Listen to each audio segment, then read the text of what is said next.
Mendeleev की आवर्त सारणी के बारे में पढ़ चुके थे, जिसने तत्वों को वर्गीकरण करने के लिए तत्वों को अपनी आवर्त सारणी में, इसमें तत्वों को अपनी आवर्त सारणी में बढ़ते हुए परमाणु क्रमांक के आधार पर बढ़ते हुए परमाणु भार के आधार पर अपनी आवर्त सारणी में तत्वों को व्यवस्थित किया था। जब मेंडलीव ने अपनी आवर्त सारणी बनाई थी तब उस समय जो अपरमाणु अणु होते हैं, कौन से अणु होते हैं? अपरमाणु अणु जो होते हैं, अपरमाणु अणु क्या होते हैं? जैसे इलेक्ट्रॉन, प्रोटॉन, न्यूट्रॉन, इनको क्या कहते हैं? अपन अपरमाणु अणु कहते हैं। इन अपरमाणु अणु के बारे में याद नहीं था जब मेंडलीव ने अपनी आवर्त सारणी बनाई थी, जिसमें उसने तत्वों को कैसे व्यवस्थित किया था? बढ़ते हुए परमाणु भार के आधार पर व्यवस्थित किया था। अब इस मेंडलीव की आवर्त सारणी में कुछ खामियां रह गई थी, जैसे इसमें कई जगहों पर वो जो परमाणु भार के क्रम को तोड़ा था, ऐसी इसमें कुछ कमियां रह गई थी। जिसके बाद तत्वों का जो वर्गीकरण है या तत्वों को वर्गीकृत जिसने किया था उनका नाम था हेनरी मोजले। हेनरी मोजले ने तत्वों को 1913 में आवर्त सारणी में पुनः व्यवस्थित करना प्रारंभ कर दिया था। जब हेनरी मोजले साहब ने तत्वों को अपनी आवर्त सारणी में व्यवस्थित करना प्रारंभ कर दिया था, उस समय जो ये इलेक्ट्रॉन्स होते हैं, प्रोटॉन जो होते हैं और न्यूट्रॉन जो होते हैं, इनके बारे में हमें पता लग गया था या इनके बारे में जानकारी प्राप्त हो गई थी।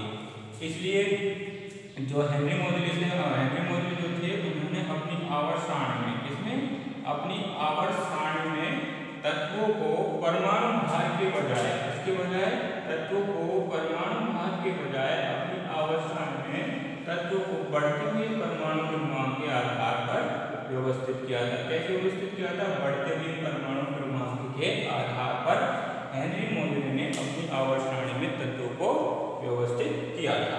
ठीक है,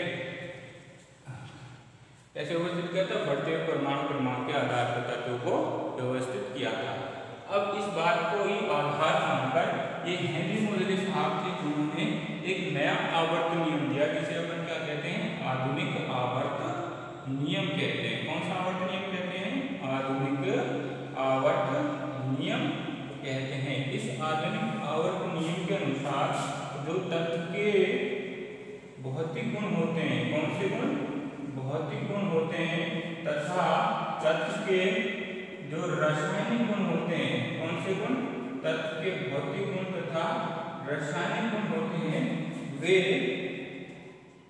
तत्व के परमाणु क्रमांक के आवर्ती फलन होते हैं। किसका आवर्ती फलन होते हैं? तत्व के परमाणु क्रमांक के आवर्ती फलन होते हैं। अर्थात आवर्ती फलन का मतलब एक निश्चित अंतराल के बाद या एक निश्चित परमाणु क्रमांक के बाद समान भौतिक व रासायनिक गुणों में समानता रखने वाले तत्वों की क्या होती है? पुनरावृत्ति होती है। इस नियम को अपन क्या कहते हैं? आधुनिक आवर्त नियम कहते हैं, जो कि हेनरी मोजले ने दिया था अपनी आवर्त सारणी को बढ़ते हुए परमाणु क्रमांक पर आधारित व्यवस्थित करके। ठीक है, अब ये देखो, ये जो नियम था, इस नियम में बात आती है परमाणु क्रमांक की। ये परमाणु क्रमांक क्या होता है? परमाणु क्रमांक के बारे में आप सभी जानते हैं। अब मैं 9वीं कक्षा में भी मैंने आपको परमाणु क्रमांक के बारे में समझा दिया था। जब स्कूल में अपनी क्लास स्टार्ट हुई थी तब भी परमाणु के संबंध में थोड़ी बहुत जानकारी ली थी। इसमें आपको इलेक्ट्रॉनिक विन्यास की चीज़ों के बारे में बताया था, तब परमाणु क्रमांक को मैंने बता दिया था। ठीक है, और अपन देख लेते हैं परमाणु क्रमांक क्या होता है। देखो, कोई भी उदासीन परमाणु होता है, उस उदासीन परमाणु में नाभिक होता है। उस उदासीन परमाणु में क्या होता है? नाभिक होता है, जिसमें नाभिक शिक्षण क्या उपस्थित होता है? प्रोटॉन उपस्थित होता है।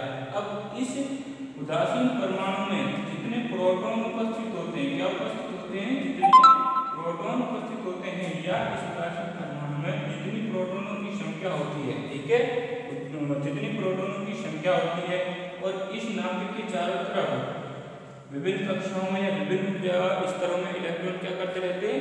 चक्कर लगाते रहते हैं। अब इन ऊर्जा स्तरों में जितने इलेक्ट्रॉनों की संख्या होती है, वो संख्या परमाणु क्रमांक के बराबर होती है, या परमाणु क्रमांक जो होता है वो इलेक्ट्रॉनों की संख्या के बराबर या प्रोटॉनों की संख्या के बराबर होता है। अर्थात परमाणु क्रमांक बराबर इलेक्ट्रॉनों की संख्या बराबर प्रोटॉनों की संख्या, अर्थात इलेक्ट्रॉन, प्रोटॉन और परमाणु क्रमांक दोनों कैसे होते हैं बराबर। जितने परमाणु के अंदर प्रोटॉन होंगे उतने उसमें इलेक्ट्रॉन होंगे और उतने ही उसका परमाणु क्रमांक होगा।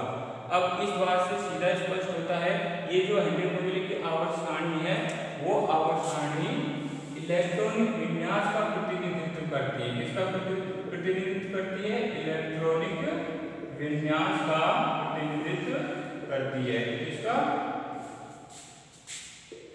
इलेक्ट्रॉनिक विन्यास का प्रतिनिधित्व करती है, क्योंकि इलेक्ट्रॉनिक विन्यास को इन्हीं की सहायता से ज्ञात किया जा सकता है। इलेक्ट्रॉनिक विन्यास के हम किसी भी तत्व का इलेक्ट्रॉनिक विन्यास किस प्रकार से निकाल सकते हैं वो निकालना जानते ही हैं। ठीक है, तो जो हेनरी मोजले की आवर्त सारणी किसका प्रतिनिधित्व करती है? इलेक्ट्रॉनिक विन्यास का प्रतिनिधित्व करती है। ठीक है, अब ये जो आवर्त सारणी थी, इस आवर्त सारणी में तत्वों को कैसे व्यवस्थित कर दिया? उसने बढ़ते हुए परमाणु क्रमांक के आधार पर व्यवस्थित कर दिया। अब ये आवर्त सारणी थी किस प्रकार की कि इसमें इन तत्वों को जिस प्रकार से आवर्त सारणी में व्यवस्थित किया था वो कैसे दिखती थी? ठीक है, इस प्रकार से मेंडेलीव ने पिछली वीडियो में अपन पढ़ा था कि मेंडेलीव की आवर्त सारणी देखेंगे कैसी थी। तो अब देखिए अपन हेनरी मोजले की आवर्त सारणी थी कैसी थी। हेनरी मोजले की आवर्त सारणी देखो, जैसे मेंडेलीव ने अपनी आवर्त सारणी में कुछ क्षैतिज पंक्तियों को स्थान दिया था। ठीक है, क्या दिया था? कुछ क्षैतिज पंक्तियों को स्थान दिया था। ठीक है, क्षैतिज पंक्तियां, इन क्षैतिज पंक्तियों को मेंडेलीव ने क्या नाम दिया था? आवर्त नाम दिया था। उसी प्रकार से मेंडेलीव ने भी अपनी आवर्त सारणी में क्षैतिज पंक्तियां रखी और क्षैतिज पंक्तियों को क्या कहा? आवर्त कहा। ठीक है, जैसे मेंडेलीव ने ऊर्ध्वाधर स्तंभ रखे थे, क्या रखे थे? ऊर्ध्वाधर स्तंभ रखे थे, और इन ऊर्ध्वाधर स्तंभों को क्या कहा था? मेंडेलीव ने वर्ग नाम दिया था। उसी प्रकार से हेनरी मोजले ने भी इन ऊर्ध्वाधर स्तंभों को क्या कहा? वर्ग कहा था। क्या कहा था? वर्ग कहा था। जो मेंडेलीव था, उस मेंडेलीव ने ये अपनी आवर्त सारणी में 6 आवर्तों को रखा था। कितने आवर्तों को रखा था? 6 आवर्तों को रखा था। और वर्ग कितने रखे थे? 8 रखे थे। जबकि हेनरी मोजले साहब थे, इन्होंने अपनी आवर्त सारणी में 1 से लेकर 7 तो आवर्त रखे थे और 1 से लेकर 18 वर्गों को अपनी आवर्त सारणी में स्थान दिया था।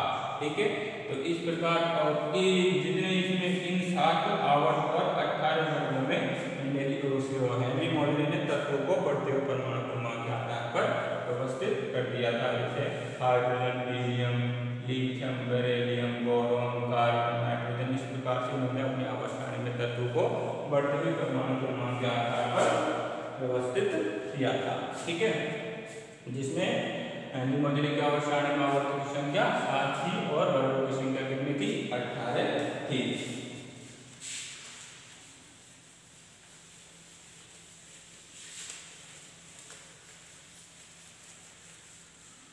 अब देखो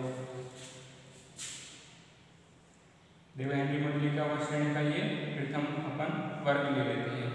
इसमें आवर्त कितने लेंगे? 7, 1, 2, 3, 4, 5, 6, 7। कितना आवर्त होते? हेनरी मोजले की आवर्त श्रेणी में 7, 3, 4, 5, 6, 7 आवर्तों को उसने अपनी आवर्त सारणी में स्थान दिया था और इनमें तत्वों को बढ़ते हुए परमाणु क्रमांक के आधार पर उसने व्यवस्थित कर दिया था। अब ये जो हेनरी मोजले की आवर्त सारणी में ये जो आवर्त थे, ये आवर्त परमाणु के इसके परमाणु के ऊर्जा स्तर को इस बताते हैं। किसको बताते हैं? परमाणु के ऊर्जा स्तर को, कि उस परमाणु के अंदर या उस तत्व के कितने ऊर्जा स्तर होंगे या उस परमाणु के कितने ऊर्जा स्तर होंगे। जैसे पहला वर्ग है, इस पहले वर्ग के तत्व ये हो गए, ये पहले वर्ग के तत्व हैं। ठीक है, अब इस पहले वर्ग के जैसे अब ये पहले वर्ग के तत्व हो गए। अब पहले वर्ग के हाइड्रोजन जो पहले आवर्त में रखा है, लिथियम दूसरे आवर्त में रखा है, इस प्रकार से सोडियम तीसरे आवर्त में रखा है। तो ये जो आवर्त हैं वो आवर्त इन तत्वों के ऊर्जा स्तरों को प्रदर्शित करेंगे। जैसे हाइड्रोजन है, हाइड्रोजन कौन सा आवर्त में रखा गया? पहले आवर्त में रखा गया। तो हाइड्रोजन में कितने ऊर्जा स्तर होंगे? 1 ऊर्जा स्तर होगा। लिथियम है, लिथियम को कौन सा आवर्त में रखा गया? दूसरा आवर्त में रखा गया है, तो इसके कितने ऊर्जा स्तर होंगे? 2 होंगे। सोडियम है, सोडियम को कौन से सा आवर्त में रखा गया है, तीसरे आवर्त में रखा गया है, तो इसके कितने ऊर्जा स्तर होंगे? 3 ऊर्जा स्तर होंगे। ठीक है, और अब देखो मैं आपको बता देता हूँ कि ये कैसे ऊर्जा स्तर अपन कैसे ये सोडियम के 3 ऊर्जा स्तर है या नहीं है, ये भी आपको स्पष्ट कर देते हैं। नील्स बोर का परमाणु मॉडल आपने पढ़ लिया था। ठीक है, उसका कोई अपन ऊर्जा स्तर को समझेंगे। देखो ये सोडियम हो गया, सोडियम को परमाणु क्रमांक के बारे में पता है आपको कितना होता है? 11 होता है, क्योंकि इसमें प्रोटॉन की संख्या कितनी होती है? 11 होती है। जब इसमें प्रोटॉनों की संख्या 11 है सोडियम के परमाणु की नाभिक में, तो परमाणु क्रमांक कितना हुआ? 11 होगा, और इलेक्ट्रॉनों की संख्या भी कितनी होगी? 11 होगी। ये सोडियम परमाणु का नाभिक हो गया। क्या हो गया? नाभिक हो गया। अब इस नाभिक के चारों तरफ ये 11 इलेक्ट्रॉन अलग अलग कक्षाओं में या अलग अलग पथ पर चक्कर लगाएंगे। इस अलग अलग पथ को या इन कक्षाओं को या इन पथ को अपन क्या कहते हैं? ऊर्जा स्तर कहते हैं। ठीक है, अब देखो ये प्रथम कक्षा हो गई, दूसरी कक्षा हो गई, ये तीसरी कक्षा हो गई। अब पहली कक्षा में कितने इलेक्ट्रॉन चक्कर लगाएंगे? दूसरी कक्षा में कितने इलेक्ट्रॉन चक्कर लगाएंगे? तीसरी कक्षा में कितने इलेक्ट्रॉन चक्कर लगाएंगे? चौथी कक्षा में कितने इलेक्ट्रॉन चक्कर लगाएंगे? ये अपने फॉर्मूले के अनुसार निकालते हैं, जो नील्स बोर नामक वैज्ञानिक ने दिया था, उसका क्या नाम है? 2n²। इसकी सहायता से अपन ऊर्जा स्तर में कितने इलेक्ट्रॉन चक्कर लगाएंगे वो निकाल सकते हैं। यहाँ जो n है, क्या है? n है वो है कक्षकों की संख्या। क्या है? कक्षकों की संख्या। तो ये सोडियम का परमाणु है, ये इसकी प्रथम कक्षा है। इस प्रथम कक्षा में कितने इलेक्ट्रॉन चक्कर लगाएंगे? n, जो कि कक्षकों की संख्या है। सोडियम की पहली कक्षा है, तो इस पहले में n की जगह क्या रखेंगे? 1 रख देंगे। तो 2 1 का स्क्वायर कितना होता है? 1, और 1 को 2 से गुणा करेंगे तो 2। तो इसमें कितने इलेक्ट्रॉन चक्कर लगाएंगे? 2 इलेक्ट्रॉन चक्कर लगाएंगे। और सोडियम के परमाणु से 2 इलेक्ट्रॉन हमने पहले ऊर्जा स्तर में भर दिए, तो कितने बच गए? 9 बच गए। ठीक है, अब देखो दूसरे ऊर्जा स्तर में कितने इलेक्ट्रॉन चक्कर लगाएंगे? दूसरा ऊर्जा स्तर ले लो, 2 का स्क्वायर 4 गुणा 2 करेंगे 8। दूसरे ऊर्जा स्तर में कितने इलेक्ट्रॉन चक्कर लगाएंगे? 8 इलेक्ट्रॉन चक्कर लगाएंगे। 1 2 3 4 5 6 7 8। तो 2 पहले भर दिए थे, 9 बच गए। अब 8 दूसरे ऊर्जा स्तर में भर दिए तो कितने बचे? 9 में से 2 पहले गए तो 9 बच गए। अब 8 गए तो 9 में से 8 गए तो 1। कितने इलेक्ट्रॉन बच रहा है? 1 इलेक्ट्रॉन बच रहा है। तो ये कौन सी ऊर्जा स्तर में आ जाएगा? तीसरे ऊर्जा स्तर में आ जाएगा। और सोडियम को कौन से आवर्त में रखा गया है? तीसरे आवर्त में रखा गया है। और आवर्त किस बात को स्पष्ट करते हैं? ऊर्जा स्तर को, कि उस परमाणु में कितना ऊर्जा स्तर होंगे। और देखो सोडियम को तीसरे आवर्त में रखा गया है, और अब यहाँ से स्पष्ट हो रहा है कि इसमें कितने आवर्त और कितने ऊर्जा स्तर बन रहे हैं? 3 ऊर्जा स्तर बन रहे हैं, 1 2 and 3। अर्थात जो हेनरी मोजले के आवर्त है वो आवर्त तत्वों के या परमाणु के ऊर्जा स्तर को प्रदर्शित करते हैं। हेनरी मोजले की आवर्त सारणी में जो आवर्तों की संख्या है वो 1 से लेकर 7 है।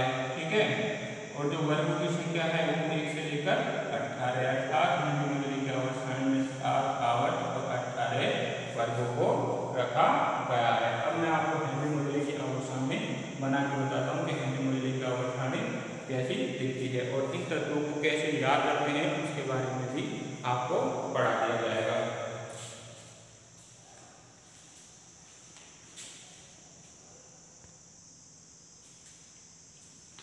तो हेनरी मोजले की जो आवर्त सारणी थी वो आवर्त सारणी कुछ इस प्रकार की थी। ठीक है, हेनरी मोजले ने अपने आवर्त सारणी को 7 आवर्तों में विभाजित किया गया था। ये प्रथम आवर्त हो गया, ये द्वितीय आवर्त हो गया, ये तृतीय आवर्त, ये चौथा, ये पांचवा, ये छठा आवर्त, ये हो गया अपना 7वां आवर्त। तो हेनरी मोजले ने अपनी आवर्त सारणी को कितने आवर्तों में विभक्त किया था? 1 से लेकर 7 आवर्तों में विभक्त किया था। और ये जो आवर्त हैं ये परमाणु के बारे में बताते हैं, ऊर्जा स्तरों के बारे में, कि इस परमाणु में इतने ऊर्जा स्तर होंगे। जैसा ये चौथा आवर्त है, चौथा आवर्त ये बताता है कि जो पोटेशियम है, जो कैल्शियम है, या इस आवर्त के जितने तत्व हैं इन तत्वों में आवर्त या ऊर्जा स्तर की संख्या कितनी होगी? 4 होगी। ये आवर्त हमें ये बताते हैं ऊर्जा स्तरों के बारे में। ठीक है, तो हेनरी मोजले ने अपने आवर्त सारणी में कितने ऊर्जा स्तर रखे गए थे? 7 ऊर्जा स्तर रखे गए थे। अर्थात 7 ऊर्जा स्तर में अपनी आवर्त सारणी को विभक्त किया गया था। और वर्गों की संख्या कितनी रखी थी? 1 से लेकर 18। ये प्रथम वर्ग हो गया, दूसरा वर्ग, तीसरा, चौथा, 5वां, 6वां, 7वां, 8वां, 9वां, 10वां,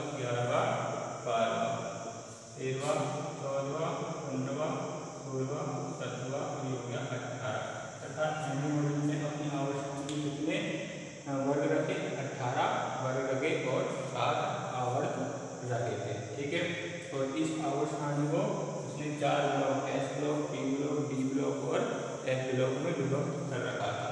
अब देखो जो प्रथम आवर्त है, इस प्रथम आवर्त में हेनरी मॉडल में केवल 2 तत्वों को रखा गया था, किसको? हाइड्रोजन और हीलियम को। इसलिए इस प्रथम आवर्त को अपन अति लघु आवर्त बोलते हैं। कौन सा आवर्त बोलते हैं? अति लघु आवर्त बोलते हैं, क्योंकि इसमें बहुत कम तत्वों को रखा गया था। अब देखो दूसरा आवर्त, दूसरा आवर्त में कितने तत्वों को रखा गया था?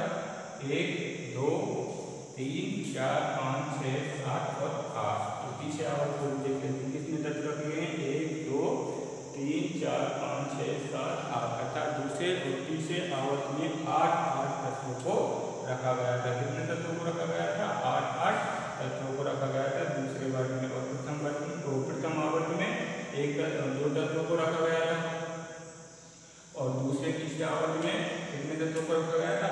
8 तत्वों को। अर्थात दूसरे आवर्त में 8 और तीसरे आवर्त में भी 8 तत्वों को रखा गया था। इससे दूसरे और तीसरे आवर्त को लघु आवर्त बोलते हैं। कौन सा आवर्त बोलते हैं? लघु आवर्त बोलते हैं, जिसमें एस कक्षक, पी कक्षक और एस कक्षक, पी कक्षक के एलिमेंट या एस कक्षक, पी कक्षक के तत्व सम्मिलित होते हैं। अब देखो चौथा और जो 5वां आवर्त है, चौथे और 5वें आवर्त में 18 तत्वों को स्थान दिया गया है। कितने तत्वों को स्थान दिया गया है? 18 तत्वों।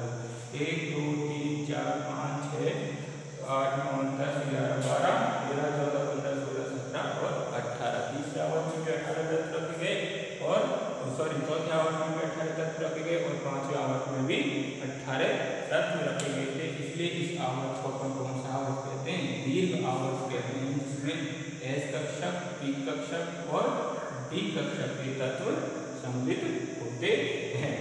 अब बात आती है छठे और सातवें आवर्त में। अब इस छठा और जो 7वां आवर्त है, इस छठे और 7वें आवर्त में 32 तत्वों को स्थान दिया गया है। कितने तत्वों को? 32 तत्वों को स्थान दिया गया है, जिसमें एस, पी, डी और एफ कक्षक के एलिमेंट या तत्व जो हैं वो सम्मिलित होते हैं। इसलिए छठे और 7वें आवर्त को अपन दीर्घ आवर्त कहते हैं। कौन सा आवर्त कहते हैं? दीर्घ आवर्त कहते हैं। अब ये जो आवर्त सारणी है, इस आवर्त सारणी में जो एफ कक्षक या एफ ब्लॉक के जो तत्व होते हैं, इन तत्वों को या इन तत्वों के प्रारंभिक जो 2 तत्व होते हैं, लेंथेनम और एक्टिनम, जो कि लेंथेनम ये एक्टिनम, इस एफ ब्लॉक के प्रारंभिक तत्व लेंथेनम और एक्टिनम को इस आवर्त सारणी के साथ रख दिया गया है, और बाकी सभी तत्वों को 2 क्षैतिज पंक्तियां बनाकर अलग से आवर्त सारणी में या अलग से 2 क्षैतिज पंक्तियां बनाकर एफ कक्षक के तत्वों को रखा गया है। ये जो तत्व हैं लेंथेनम और एक्टिनम के बाद के जो तत्व हैं या एफ ब्लॉक के जो तत्व हैं, उन तत्वों को अपन लेंथेनाइट तत्व और एक्टिनाइट तत्व बोलते हैं। कौन से तत्व? लेंथेनाइट तत्व एवं एक्टिनाइट तत्व बोलते हैं एफ ब्लॉक के तत्व को। लेंथेनम के बाद जो तत्व आते हैं, उन तत्व को लेंथेनाइट, ये तत्व कौन से हो गए? लेंथेनाइट, ठीक है। और जो एक्टिनम के बाद, इसके बाद एक्टिनम के बाद जो तत्व आते हैं, उन तत्व को अपन बोलते हैं एक्टिनाइट तत्व। कौन से? एक्टिनाइट तत्व। और इस एफ ब्लॉक में जो यूरेनियम के बाद जो तत्व आते हैं, उन तत्वों को अपन पैरा यूरेनियम तत्व बोलते हैं। कौन से तत्व बोलते हैं इनको? पैरा यूरेनियम तत्व बोलते हैं, जो तत्व यूरेनियम के बाद आते हैं। तो ये इस प्रकार हेनरी मोडले की आवर्त सारणी थी, जिसमें उसने तत्वों को बढ़ते हुए परमाणु क्रमांक के आधार पर व्यवस्थित किया था। किसके आधार पर व्यवस्थित किया था? बढ़ते हुए परमाणु क्रमांक के आधार पर व्यवस्थित किया था। अब ये हेनरी मोडले की आवर्त सारणी थी। इस आवर्त सारणी में जो ऊर्ध्वाधर स्तंभ थे, जिसे अपन ने क्या कहा है? वर्ग कहा है। इस वर्ग के तत्वों में आयतन कोश के इलेक्ट्रॉनिक विन्यास समान होते हैं। जैसे ये पहला वर्ग हो गया, ठीक है। अब इस पहले वर्ग में या इस पहले वर्ग के तत्वों का इलेक्ट्रॉनिक विन्यास निकाला जाए। इलेक्ट्रॉनिक विन्यास निकालेंगे तो अपन उसमें उपस्थित अंतिम कक्ष के इलेक्ट्रॉनों के बारे में हमें पता लग जाएगा। तो इस वर्ग के जितने तत्व होंगे, उन सभी तत्वों के इलेक्ट्रॉनिक विन्यास या जितने तत्व इस वर्ग के जितने सभी तत्व होंगे, उन तत्वों के बाह्यतम कक्ष में समान ही इलेक्ट्रॉन उपस्थित होंगे। जैसे सोडियम को ले लेते हैं अपन, किसको ले लेते हैं, सोडियम को ले लेते हैं। सोडियम का अपन इलेक्ट्रॉन वितरण निकालते हैं तो पहली कक्षा में 2 इलेक्ट्रॉन आते हैं, दूसरी कक्षा में 8 इलेक्ट्रॉन को रखा जाता है, तीसरी कक्षा में कितने इलेक्ट्रॉन को रखा जाता है, 1 इलेक्ट्रॉन को 2, 8 और 1 11 सेकंड परमाणु क्रमांक हो गया। 11 अपन ऊर्जा स्तरों में और 11 इलेक्ट्रॉनों को अपन इन 3 ऊर्जा स्तरों में विभक्त कर दिया है। अब ये इसकी आयतन कक्षा होगा, इस आयतन कक्षा में कितने इलेक्ट्रॉन है, 1 इलेक्ट्रॉन है। अर्थात इस वर्ग के जितने भी तत्व होंगे, इस वर्ग के जितने भी तत्व होंगे, उन सभी तत्वों के बाह्यतम कक्ष में कितने इलेक्ट्रॉन उपस्थित होंगे, 1 इलेक्ट्रॉन उपस्थित होगा। तो इस 1 इलेक्ट्रॉन या इस इलेक्ट्रॉनिक विन्यास के आधार पर अपन इन तत्वों की संयोजकता के बारे में बता सकते हैं। जितने इसके बाह्यतम कक्ष में इलेक्ट्रॉन उपस्थित होंगे वो इन तत्वों की संयोजकता कहलाएगी। जैसे इस तत्व के बाह्यतम कक्ष में कितने इलेक्ट्रॉन है, 1 इलेक्ट्रॉन है, तो इस तत्व के या इस वर्ग के तत्वों की संयोजकता कितनी होगी, 1 होगी। अर्थात जो इलेक्ट्रॉनिक विन्यास है जिसकी सहायता से अपन उस परमाणु या किसी भी परमाणु के बाह्यतम कोश में उपस्थित इलेक्ट्रॉनों की संख्या का पता लगा सकते हैं, जो किसको प्रदर्शित करती है, उसकी संयोजकता को प्रदर्शित करती है। ठीक है, किसको प्रदर्शित करती है, उसकी संयोजकता को प्रदर्शित करती है बाह्यतम कोश में भरे गए इलेक्ट्रॉन। अब इन बाह्यतम कोश में भरे गए इलेक्ट्रॉन के आधार पर कि इसमें कितने, इसके बाह्यतम कक्ष में कितने इलेक्ट्रॉन भरे जाएंगे, इसके बाह्यतम कक्ष में इलेक्ट्रॉन कितने भरे जाएंगे और इसके बाह्यतम कक्ष में कितने इलेक्ट्रॉन भरे जाएंगे, उसी के आधार पर ही इन इस आवर्त सारणी को 4 block, S block, P block, D block और S ब्लॉक में विभाजित किया गया है। S ब्लॉक में 2 वर्गों को रखा गया है, पहला वर्ग और दूसरे वर्ग को, और P ब्लॉक में 13, 14, 15, 16, 17 और 18वें वर्ग को रखा गया है, और D ब्लॉक में 3 से लेकर 12वें वर्ग के तत्वों को रखा जाता है। ठीक है, अब देखो, अब ये देखो कि जो S ब्लॉक के तत्व होते हैं, कौन से तत्व होते हैं, S ब्लॉक के जो तत्व होते हैं, S ब्लॉक के तत्वों को अपन इस आवर्त सारणी में प्रदर्शित करने के लिए S ब्लॉक के प्रारंभिक 2 तत्वों को, जैसे लैंथेनम और एक्टिनियम को अपन इस आवर्त सारणी के साथ रख देते हैं, और बाकी सभी तत्वों को अपन 2 क्षैतिज पंक्तियां बनाकर अलग से रख देते हैं। प्रारंभिक तत्वों को इस आवर्त सारणी के साथ रख देते हैं, जिससे हमें पता रहता है कि इस आवर्त सारणी का ये S ब्लॉक के जो तत्व हैं वो इसी आवर्त सारणी का एक हिस्सा है। अब लैंथेनम के जो बाद के तत्व आते हैं, उन तत्वों को अपन कौन से तत्व होते हैं, लैंथेनाइट तत्व होते हैं, और एक्टिनियम के बाद जो तत्व होते हैं उन तत्वों को एक्टिनाइट तत्व बोलते हैं। तो ये है डी मॉड्यूल की आवर्त सारणी। अब इस S ब्लॉक के तत्व में, कौन से तत्व में, S ब्लॉक के तत्व में जो पहला वर्ग है, कौन सा वर्ग है, पहला वर्ग है, या पहले वर्ग में जो तत्व रखे गए हैं उन तत्वों को अपन क्षारीय धातु के तत्व बोलते हैं। कौन से, क्षारीय धातु के तत्व बोलते हैं। और जो S ब्लॉक का दूसरा वर्ग है, कौन सा वर्ग है, जो S ब्लॉक का दूसरा वर्ग है वो क्षारीय मृदा धातु वाले तत्व कहलाते हैं। कौन से तत्व कहलाते हैं, क्षारीय मृदा धातु वाले तत्व कहलाते हैं। और S ब्लॉक के जो तत्व हैं, ये S ब्लॉक के तत्व संक्रमण तत्व कहलाते हैं। कौन से तत्व कहलाते हैं, संक्रमण तत्व कहलाते हैं। और P ब्लॉक के तत्व को निरूपक तत्व या मुख्य तत्व कहते हैं। और इस S ब्लॉक में यूरेनियम के बाद जिन तत्वों को रखा गया है उन तत्वों को अपन पैरा यूरेनियम तत्व कहा जाता है। तो ये इस प्रकार अपनी हेनरी मोजले की आवर्त सारणी थी। अब इस आवर्त सारणी को अपन किस प्रकार याद रखें उसके बारे में आपको अपन नेक्स्ट क्लास में बताएंगे, जब अपन परमाणु की आवर्तिता के बारे में बात करेंगे। आवर्तिता का मतलब परमाणु के जो परमाणु या जो तत्व है वो किस प्रकार के गुण प्रदर्शित करता है, उसके बारे में पढ़ेंगे। तब मैं इस आवर्त सारणी को दोबारा से, इस आवर्त सारणी के तत्वों को कैसे याद रखेंगे वो आपको समझा दूंगा। धन्यवाद।